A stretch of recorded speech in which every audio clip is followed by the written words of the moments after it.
eval set up and they were unable to reach him to participate in that evaluation? That's my understanding, Your Honor. I saw that as well. I think the last time we were in court, counsel indicated that the meeting had been set up to do the evaluation and the date was discussed. And it looks like Mr. Richard did not appear for that. And for the record, Sean Parent for Mr. Richard. Yes, unfortunately, that appears to be the case. I'm not sure why Mr. Richard didn't appear at the evaluation. From the very start, you can feel the suspense as the court confronts Mr. Richard about missing his evaluation. The back and forth with his attorney highlights a growing standoff, with the judge warning of custody if he refuses to cooperate. Every word sets the stage for escalating tension.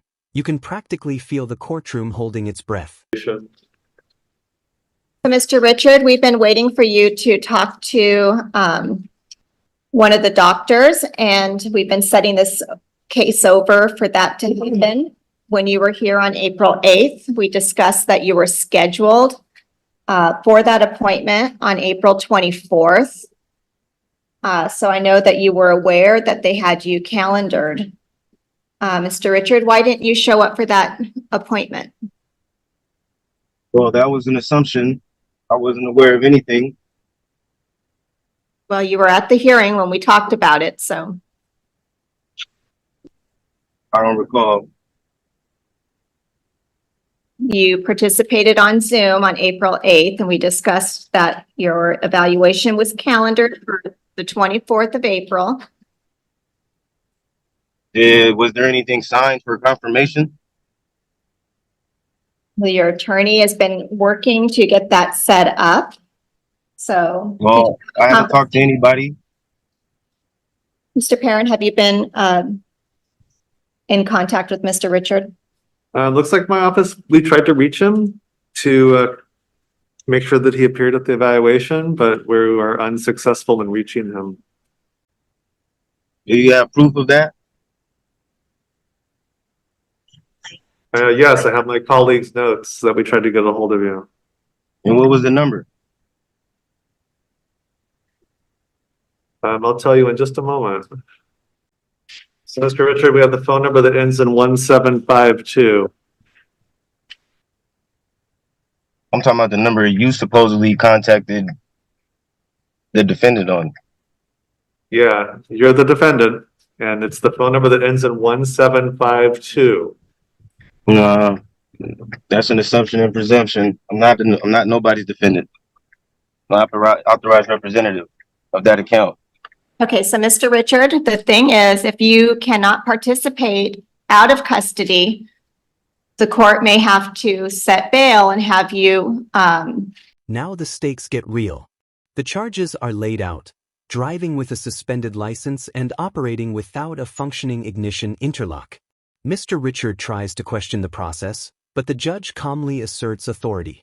This section builds suspense as the defendant walks a tightrope, challenging the court while the consequences loom large. Placed in custody to get this evaluation accomplished.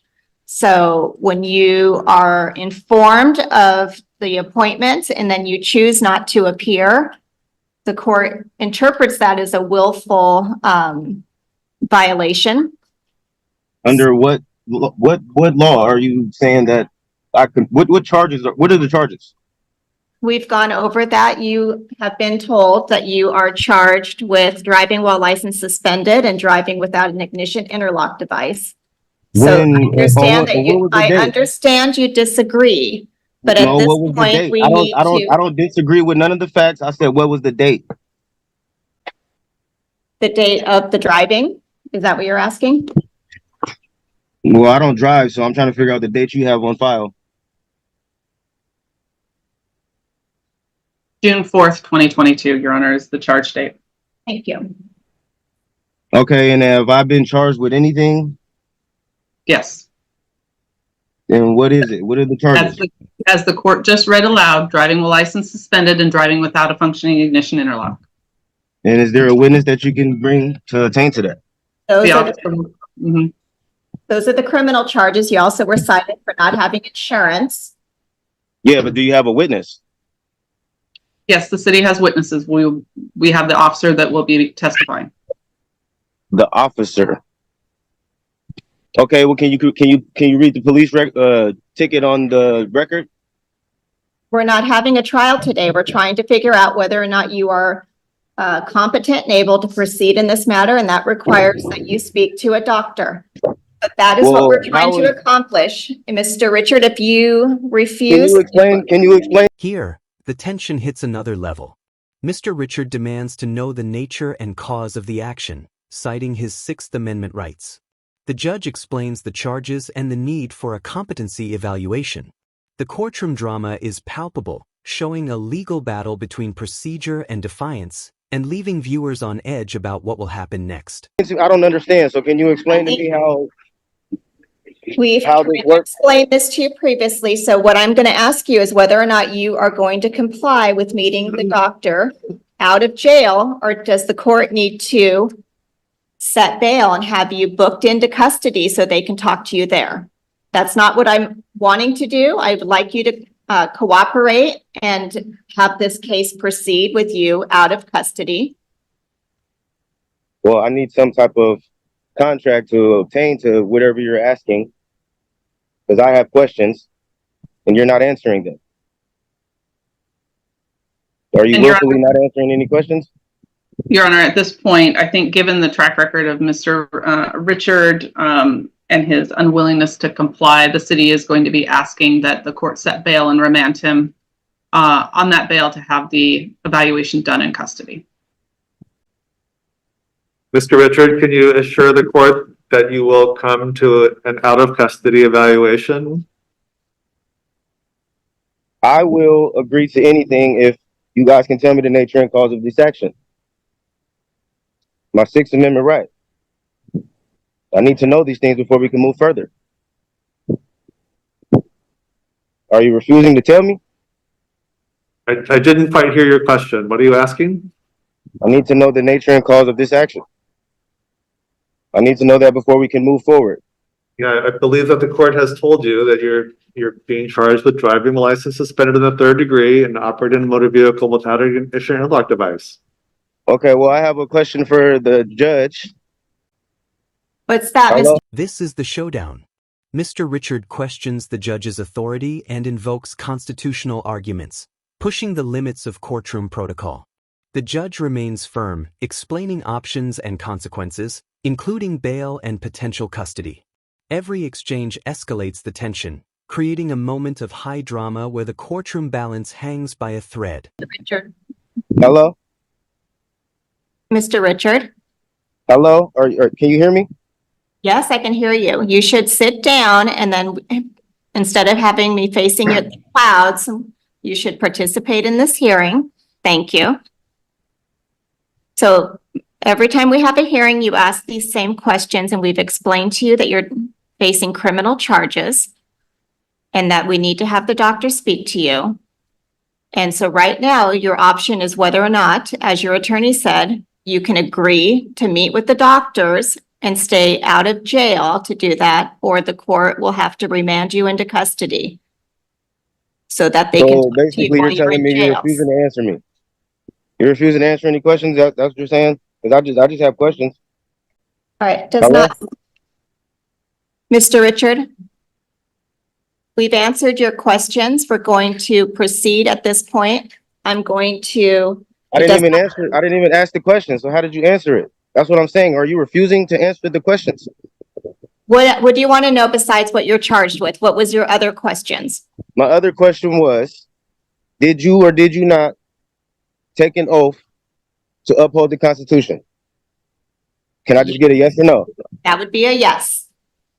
So you're enforcing statutes right now, and so you're totally going against your oath. So I'm trying to figure out what authority do you have to tell me to do anything as a public servant?